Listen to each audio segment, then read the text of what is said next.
Öncelikle bize bu imkanı sunduğunuz için Manas TV'ye teşekkür ediyorum.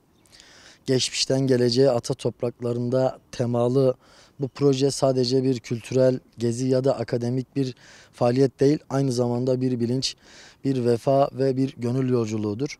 Bingöl Üniversitesi'nde eğitim hayatına devam eden, gençlik çalışmalarında alanda yetkin, farklı bölümlerden öğrenci grubumuzla birlikte Türk dünyasının ortak hafızasını taşıyan ata topraklarında geçmişi anlamaya, geleceğe umutla bakmaya çalıştık.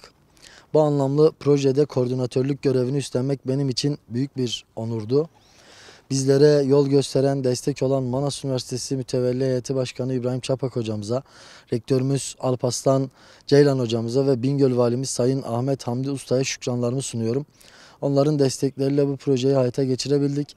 Bu çalışmayla ortak tarihimizin izlerini sürerken Türk dünyasının genç kuşakları olarak kültürel bağlarımızı daha da güçlendirmeyi hedefledik. Geçmişin izinde geleceğe umutla yürümeye devam edeceğiz. Teşekkür ediyorum.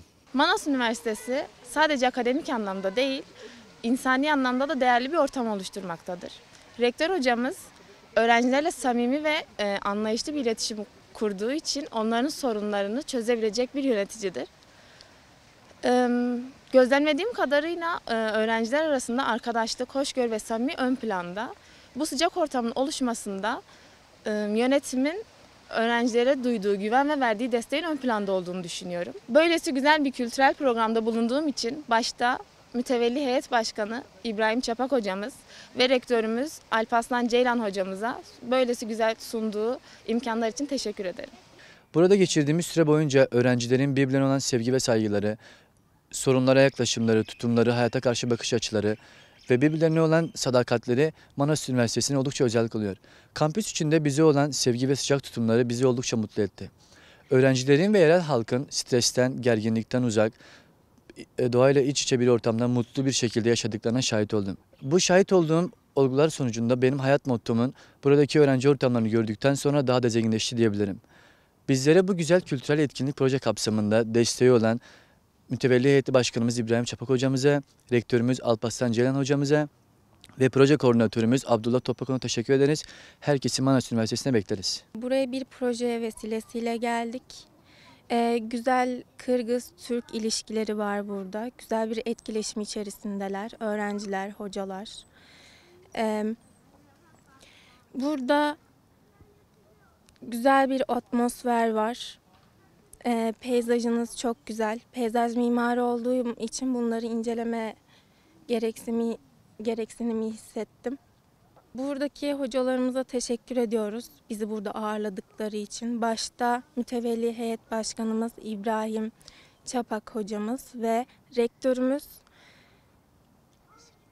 Alparslan Ceylan hocamıza bize burada destek oldukları için teşekkürler. Manas Üniversitesi'ne geldiğimde ilk izlenimim oldukça olumluydu. Kampüs düzenli, temiz ve moderndi.